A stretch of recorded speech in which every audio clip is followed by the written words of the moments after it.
Hello everyone, कैसे हो आप सब। आई होप आप सब अच्छे होंगे और अपनी तैयारी अच्छे से कर रहे होंगे। आज के हमारा टॉपिक आया है बातचीत। हिंदी में क्या आया है हमारा बातचीत। आज हम बातचीत पढ़ने वाले हैं। सबसे पहले बातचीत का शाब्दिक अर्थ देख लेते हैं। तो बातचीत का शाब्दिक अर्थ होता है बोलने का विषय। और हमारी क्लासें UP TET, super TET, KVS, C TET और जितने भी अदर एग्जाम होते हैं सभी के लिए दी जाती है। चलिए स्टार्ट करते हैं आज की क्लास। अब देखते हैं बातचीत की डेफिनेशन कि बातचीत होता क्या है। जहां पर वाक्य में क्रिया के रूपांतरण द्वारा कर्ता, कर्म और भाव की प्रधानता होती है वहां उसे बातचीत कहा जाता है। और बातचीत कितने प्रकार के होते हैं, तो अगर हम प्रकार की बात करें तो बातचीत 3 प्रकार के होते हैं। नंबर 1 कृतवाच्य। नंबर 1 पे क्या आएगा हमारा कृत वाच्य। और नंबर 2 पर आएगा हमारा कर्मवाच्य। और नंबर 3 पर भाव वाच्य।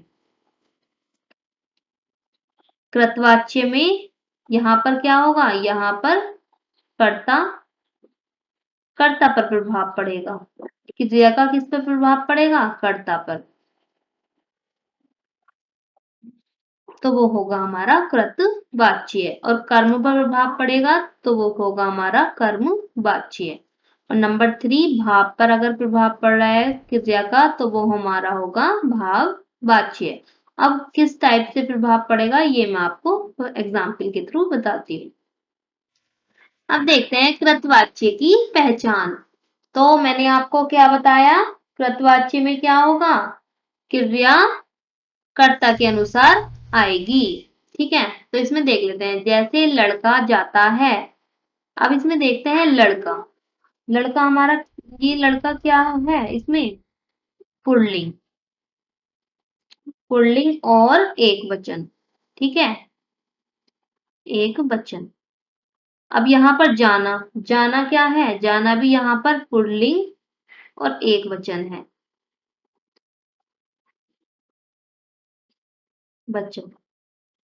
अब क्या है कि अगर ये रूल लग रहा है सेंटेंस में, ठीक है, कि ये भी जो हमारा करता है उसका वो भी पुल्लिंग एक वचन है और क्रिया भी पुल्लिंग एक वचन है, तो वो हमारा सेंटेंस होगा हमारा कृतवाच्य। अगर इस सेंटेंस से आपको ज्यादा समझ में नहीं आया हो तो नेक्स्ट एग्जाम्पल जो है ये आपको अच्छे से समझ आ जाएगा। जैसे लड़का चिट्ठी लिखता है। लड़का यहाँ पर पुल्लिंग एक वचन। चिट्ठी, चिट्ठी क्या है, चिट्ठी स्त्रीलिंग है, स्त्रीलिंग है और एक वचन है। लिखता है, लिखता पुल्लिंग है और एक वचन है।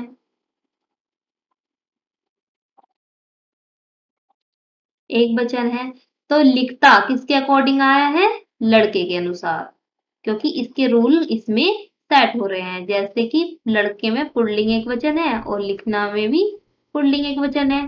चिट्ठी में स्त्रीलिंग और एक वचन है, तो ये कर्म के अनुसार क्रिया नहीं आई है, कर्ता के अकॉर्डिंग क्रिया आई है। तो ये लड़का चिट्ठी लिखता है, तो ये किसमें है, ये है हमारा कृतवाच्य। कृतवाच्य। अब देखते हैं, जैसे कि नेक्स्ट एग्जाम्पल है इसका। अब रूल नंबर 2 क्या है मैं आपको बताती हूँ। जैसे लड़का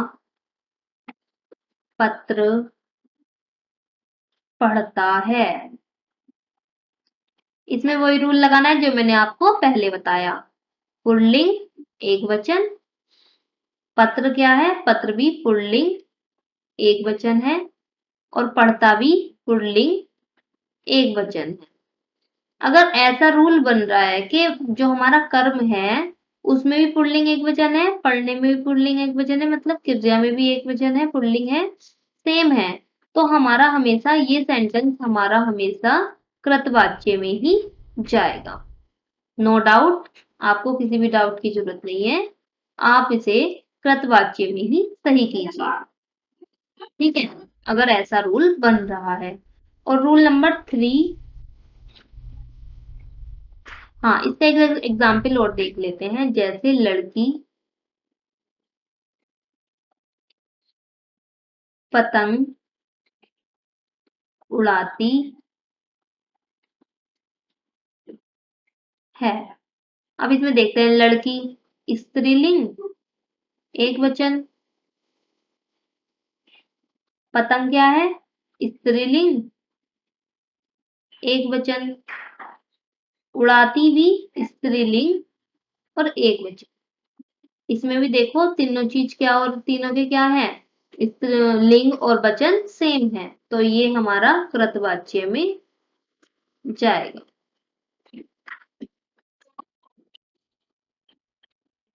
नेक्स्ट रूल, रूल नंबर 3। इसका रूल नंबर 3 क्या है कि आपने, जैसे मैं आपको कारक चिन्हों की भी वीडियो प्रोवाइड कराऊंगी, उसमें क्या है, कर्ता ने कर्म को करण से संप्रदान के लिए अपादान से अलग होने से, ये क्या है हमारे कारक चिन्ह है। तो हमारे कर्ता में कौन सा कारक चिन्ह लगता है, कर्ता में लगता है ने।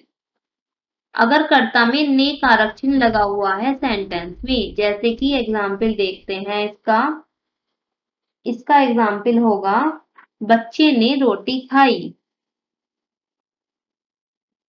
बच्चे ने रोटी खाई। तो इसमें क्या है, बच्चे के बाद क्या है, ने कारक आया है, तो बच्चे ने कर्ता के अकॉर्डिंग आया है, तो इसमें ये होगा हमारा कृत वाच्य। अब नेक्स्ट है हमारा कर्म वाच्य। कर्म वाच्य कौन से होते हैं, जहां पर कर्म क्रिया किसके अकॉर्डिंग आती है, कर्म के अकॉर्डिंग। जहां पर क्रिया के प्रभाव के दौरान वाक्य में कर्म की प्रधानता का बोध होता है, वहां पर कर्मवाच्य होता है। जैसे रूल नंबर 1, जैसे कि इसमें हम लिखते हैं, सीता के द्वारा कपड़े धोए जाते हैं। सीता के द्वारा कपड़े धोए जाते हैं, क्या धोए जाते हैं, कपड़े। तो धोने का प्रभाव किस पर ज्यादा पड़ रहा है, कपड़ों पर। ठीक है, क्रिया मतलब इसका मीनिंग ये होता है कि क्रिया किससे सबसे ज्यादा जुड़ी होती है, तो इस टाइम किससे जुड़ी हुई है, कपड़ों से। तो ये होगा हमारा कर्म वाच्य का सेंटेंस। इसमें क्या है, इसमें कारक चिन्ह के द्वारा कारक चिन्ह का प्रयोग किया जाता है। रूल नंबर 2, जैसे कि जिन वाक्यों में कर्ता कर्म निर्जीव हो। ठीक है, जिन वाक्यों में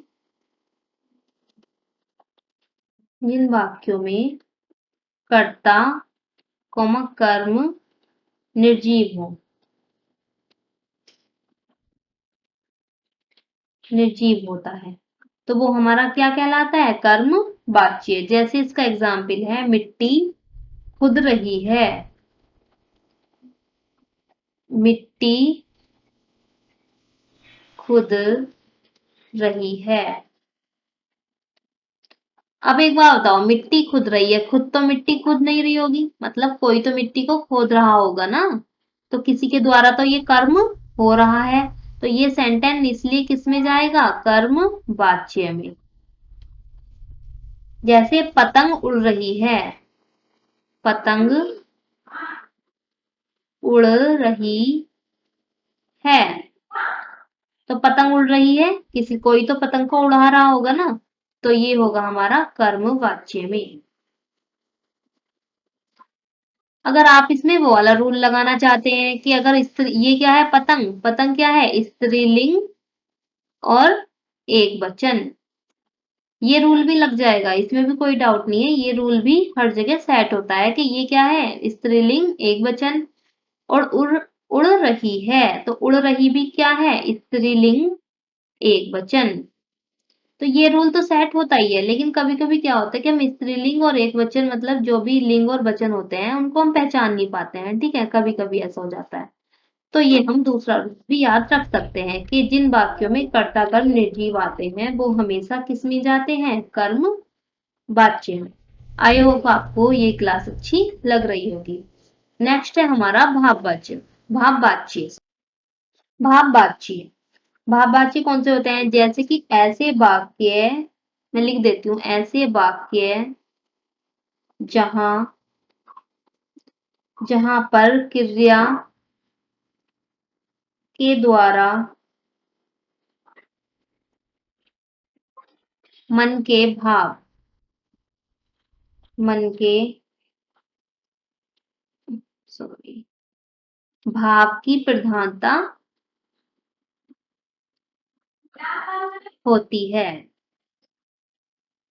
मन के भाव की प्रधानता का बोध होता है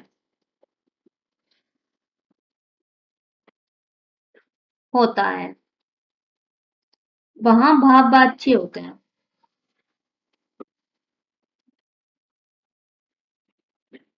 भाववाच्य कहलाते हैं ऐसे वाक्य, ठीक है।